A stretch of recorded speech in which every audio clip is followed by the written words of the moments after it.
सो अभी देखते हैं एक्सरसाइज का numerical number 6.3 is quite easy. हाँ, थोड़ा समझने में शायद किसी को तकलीफ पड़े, बाकी तो बहुत इजी है।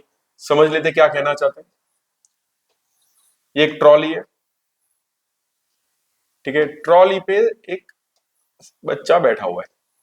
इस trolley and student sorry a child, मेरे लिए सब स्टूडेंट ही होते हैं। तो child is sitting at one corner, ठीक है। यहाँ पे एक ऐसा छोटा बच्चा बैठा हुआ है। वह छोटा बच्चा जो बैठा हुआ है, हाँ, ट्रॉली कितनी स्पीड से जा रही है? तो child sits on stationary and child seat stationary, बच्चा स्टेशनरी है। Long trolley moving uniformly with speed v, ठीक है। तो ये ट्रॉली की स्पीड है v, v is the speed of trolley, velocity is constant here. अब ये बोला हुआ है कि बच्चा अचानक खड़ा होकर दौड़ता है, ठीक है। If the child gets up and runs about on trolley in any manner, यानी इस डायरेक्शन में जाए या इस डायरेक्शन, कहीं पे भी जाए। What is speed of centre of mass? Centre of मास पूरा जो सिस्टम का होगा वो कैसे मूव करेगा, ये हमें पूछा हुआ है। तो सबसे पहले ये सोचो, ये ट्रॉली अगर बच्चा नहीं बैठा होता तो उसका सेंटर ऑफ मास एग्जैक्टली इसके सेंटर पे होता, क्वाइट ऑब्वियस, ठीक है। सेंटर ऑफ मास थोड़ा, हाँ, थोड़ा व्हील की वजह से थोड़ा नीचे भी होता, बट यहाँ पे कहीं पे उसका सेंटर ऑफ मास होता। तो चाइल्ड का सेंटर ऑफ मास उसके दिल के पास होगा, इसका सेंटर ऑफ मास इधर है, ठीक है। एक्चुअली हमारा सेंटर ऑफ मास थोड़ा अपर एब्डोमिनल रीजन है, यहाँ पे कहीं पे हमारा सेंटर ऑफ मास होता है, ओके।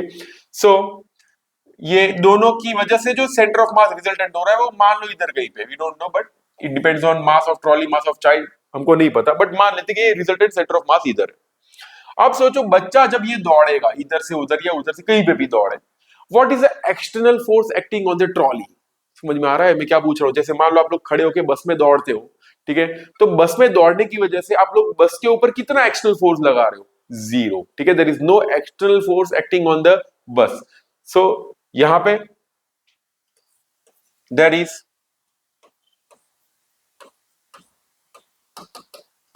नो एक्सटर्नल फोर्स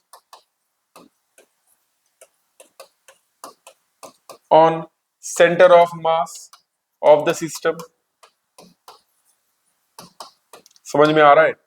यहाँ पे centre of mass of the system पे कोई एक्सटर्नल फोर्स नहीं लग रहा। अगर एक्सटर्नल फोर्स नहीं लग रहा तो we can say force acting on centre of mass is zero.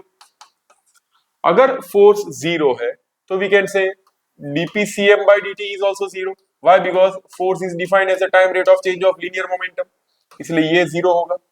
तो pcm कैसा होगा? It will remain constant, पता है ना? Okay, this is also the law of conservation of linear momentum. तो मास इंटू वेलोसिटी कैसा रहेगा? कांस्टेंट। तो वेलोसिटी कैसी रहेगी? कांस्टेंट। अब बताओ इनिशियली सेंटर ऑफ मास कितनी स्पीड से जा रहा था? तो देखो initially centre of mass was moving with speed v, कौन? वो v जितनी स्पीड से जा रहा था। तो बाद में कितनी स्पीड से जाएगा? तो फाइनली आल्सो